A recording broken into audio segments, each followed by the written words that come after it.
بسم اللہ الرحمن الرحیم۔ حضرت آدم علیہ السلام کی تخلیق سے پہلے اللہ پاک نے صرف دو طرح کی مخلوق پیدا کر رکھی تھی، نوری اور ناری۔ نوری فرشتوں کو کہا جاتا ہے جن کو اللہ نے نور سے تخلیق کیا، لیکن ان کے جوڑے پیدا نہیں کیے، جس وجہ سے فرشتوں کی اولاد پیدا نہیں ہوتی اور نہ ہی نسل چلتی ہے۔ ناری جنات کو کہا جاتا ہے جنہیں اللہ پاک نے آگ سے پیدا کیا۔ جنات میں سب سے پہلے سمہون جن کو پیدا کیا گیا۔ اللہ پاک نے سمہون کو زمین پر بھیجا تو اس کو زمین پر ایک جن لڑکی سے ملایا۔ اس جن نے اس لڑکی کے ساتھ شادی کر لی اور ان دونوں کی خوب نسل بڑھی۔ پہلے پہل تو جن بھی فرشتوں کی طرح ہر وقت اللہ کی عبادت میں مشغول رہا کرتے تھے۔ بعد میں ان جنوں میں سے کچھ نے اللہ کے حکم کو ماننے سے انکار کیا، جس کی وجہ سے یہ اللہ کے نافرمان ٹھہرائے گئے۔ جنات میں سے ایک نامی گرامی جن جالیبہ اور اس کی بیوی کا نام تبلیس تھا۔ یہ دونوں بہت ہی قد دراز اور بہادر تھے۔ جالیبہ شکل و صورت سے ببر شیر کی طرح نظر آتا تھا اور تبلیس عورت جس کی شکل بھیڑیے سے ملتی جلتی تھی۔ جالیبہ جنوں کا سردار تھا اور اس کے نام سے باقی سب جن خوف کھاتے تھے۔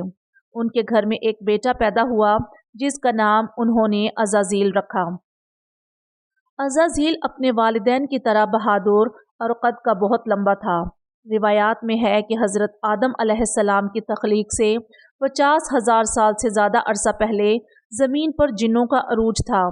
جب جنات نے زمین پر جنگ اور تباہی مچانی شروع کر دی تو اللہ تعالیٰ نے فرشتوں کو حکم دیا کہ زمین پر جاؤ اور جنات سے جنگ کرو۔ جب فرشتے زمین پر اترے تو انہوں نے جنات کو حکم دیا کہ اللہ کے حکم کی پیروی کرو اور زمین کو امن و امان کا گہوارہ بناؤ، لیکن جنات نے فرشتوں کی بات ماننے سے انکار کیا، جس کی وجہ سے جنات اور فرشتوں میں بڑی جنگ ہوئی۔ اس جنگ میں عزازیل کے والدین نے بھی بڑی ہمت سے جنگ کی، پر فرشتے جنات پر حاوی ہو گئے۔ اس جنگ میں بہت زیادہ تعداد میں جنات مارے گئے اور کافی زیادہ قید کیے گئے۔ مارے جانے والوں میں عزازیل کے والدین بھی شامل تھے۔ فرشتوں کو حکم ہوا کہ عزازیل کی بہترین پرورش کی جائے۔ فرشتوں نے عزازیل کو عبادت کرنے کے بہترین طریقے سے آگاہ کیا، جس کی وجہ سے عزازیل اللہ تعالیٰ کا ایک عبادت گزار بندہ بن گیا۔ عزازیل بہت قابل اور عقل مند بن گیا۔ اللہ پاک نے اس کو فرشتوں کو خطاب دینے کے لیے مقرر کر دیا۔ فرشتے عزازیل کو نیک اور پرہیزگار کہنے لگے۔ حضرت کعب بن احبار کہتے ہیں کہ عزازیل کو 40,000 سال تک جنت کا خزانچی مقرر کیا گیا۔ 80,000 سال تک وہ فرشتوں کے ساتھ رہا تھا۔ 20,000 سال تک عزازیل فرشتوں کو تعلیم و تربیت دینے کے لیے معلم مقرر کیا گیا۔ حضرت جبرائیل، اسرافیل اور عزرائیل علیہ السلام بھی عزازیل سے تعلیم و تربیت حاصل کیا کرتے تھے۔ اللہ تعالیٰ تو رب کائنات ہے، اس سے کوئی چیز چھپی ہوئی نہیں ہے۔ اللہ کے علم میں تھا کہ یہ ایک دن میرے حکم کو جھٹلائے گا اور اس کا خاتمہ کفر پر ہوگا۔ ایک دن عزازیل نے لوح محفوظ کو دیکھا جس پر لکھا ہوا تھا، میں شیطان مردود سے اللہ کی پناہ مانگتا ہوں۔ اس کے بعد تقریباً 2000 سال تک عزازیل روتا رہا اور اللہ کی عبادت میں مصروف رہا۔ وہ اللہ تعالیٰ سے سوال کرنے لگا، اے اللہ، یہ اتنا بڑا شیطان مردود کون ہے جس سے پناہ مانگی جا رہی ہے؟ اس سوال کا جواب دیتے ہوئے اللہ نے فرمایا، میں نے ایک بندے کو اپنی ہر نعمت سے نوازا ہے۔ وہ بندہ ایک دن میرے ایک حکم کو ماننے سے انکاری ہو جائے گا، جس کی وجہ سے اس کی ساری عبادت کو ضائع کر دیا جائے گا۔ وہ بندہ شیطان بن جائے گا اور یہ وہی شیطان مردود کا ذکر کیا جا رہا ہے۔ عزازیل ہر وقت یہ بات سوچنے پر مجبور ہو جاتا کہ وہ شیطان مردود کون ہوگا۔ ایک دن اس نے اللہ سے کہا، اے اللہ، میں شیطان مردود سے ملنا چاہتا ہوں۔ اللہ پاک نے عزازیل کو فرمایا، تو جلد ہی اس بندے کو دیکھ لے گا۔ اس نے اللہ تعالیٰ کی یہ بات سن کر کئی ہزار سال عبادت میں گزارے۔ پھر ایک دن عزازیل کے علم میں آیا کہ اللہ پاک ایک ایسے انسان کو پیدا کرنے جا رہا ہے جس کے پتلے کو بنانے کے لیے آسمان اور زمین سے مٹی کو اکٹھا کیا جا رہا ہے۔ جب اللہ تعالیٰ نے حضرت آدم علیہ السلام کے پتلے کو پیدا کیا تو اس پتلے کو 40,000 سال تک اسی طرح پڑا رہنے دیا، اس میں جان نہ ڈالی۔ فرشتوں کا جب حضرت آدم علیہ السلام کے پتلے کے پاس سے گزر ہوتا تھا تو پتلے سے وہ بہت زیادہ حیران ہوتے۔ جبکہ عزازیل کا گزر ہوتا تو وہ حضرت آدم علیہ السلام کے پتلے کو اذیت دیتا تھا۔ جب اس پتلے کو ابلیس مارتا تھا تو اس سے مٹی کے کھڑکنے کی آواز سنائی دیتی تھی۔ ایک دن اللہ پاک نے فرشتوں کو حکم دیا کہ سب میرے پاس اکٹھے ہو جاؤ۔ جب سارے جمع ہو گئے تو اللہ نے حکم دیا، میں زمین پر اپنا خاص بندہ پیدا کرنے والا ہوں کہ وہ زمین پر جا کر میرے حکم کی تعمیل کرے گا۔ فرشتوں نے کہا، اے اللہ، یہ بندہ زمین پر جا کر تیرا نافرمان ہوگا، ہم تو ہر وقت تیری عبادت کیا کرتے ہیں۔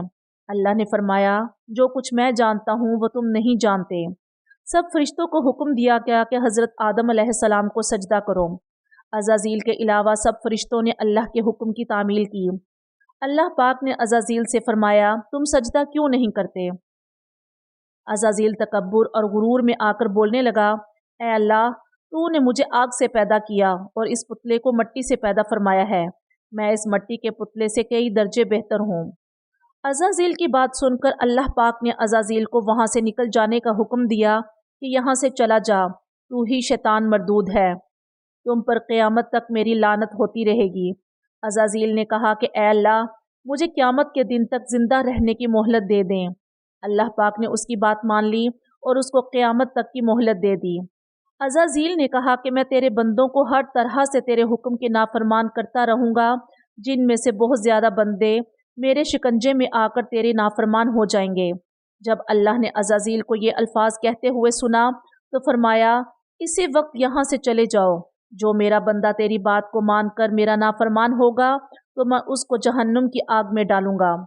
تو عزازیل کو تکبر، غرور کرنے اور اللہ تعالیٰ کا حکم نہ ماننے کی وجہ سے آسمانوں سے زمین پر پھینک دیا گیا۔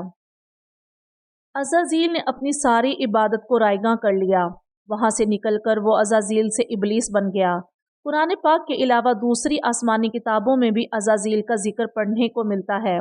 یونانی کتابوں میں اس کو اپولین اور مقدس کتاب میں اس کو سیٹل یا لوسیفر کے نام سے پکارا گیا ہے۔ شروع سے ہی ایک عقیدہ لوسیفر کو سچا مانتا آ رہا ہے، وہ عقیدہ شیطان کی عبادت کرتا ہے۔ یہ عقیدہ رکھنے والوں کا کہنا ہے کہ لوسیفر بالکل ٹھیک تھا۔ وہ کہتے ہیں کہ لوسیفر نے خدا کے حکم کو نہ مان کر اچھا کیا۔ وہ لوسیفر کو خدا کے برابر مانتے ہیں، نعوذ باللہ۔ وہ شیطان کی عبادت پہ مشغول رہتے ہیں۔ ایسا عقیدہ رکھنے والے لوسیفرزم کہلاتے ہیں۔ روایات میں ہے کہ ابلیس کو موت اس وقت آئے گی جب حضرت اسرافیل پہلا سور پھونکنے کے بعد دوسرا سور پھونکنے کی تیاری کر رہے ہوں گے۔ قرآن میں اس طرح بیان ہوا ہے، روز حشر کے بعد ابلیس اپنے پیروکاروں سے اعلان کرتا ہوا کہے گا کہ تم اپنے گناہوں کے ذمہ دار ہو۔ نیز وہ کہے گا، خدا نے تم کو سچا وعدہ دیا تھا اور میں نے جو وعدہ تم کو دیا تھا میں اس کی مخالفت کرتا ہوں۔ مجھے تم پر کسی قسم کا تسلط حاصل نہ تھا سوائے اس کے کہ میں نے آپ کو بلایا اور تم سب نے میری بات کو مان لیا۔ بس مجھے ملامت نہ کرو، اپنے آپ کو ہی ملامت کرو۔ اب میں تمہاری فریاد سننے والا نہیں ہوں اور نہ ہی میں تمہاری فریاد رسی کر سکتا ہوں۔ اللہ پاک سے دعا ہے کہ وہ ہمیں شیطان مردود سے ہمیشہ اپنی پناہ میں رکھے، ہمیں نیک اعمال کرنے اور گناہوں سے دور رہنے کی توفیق عطا فرمائے۔ آمین۔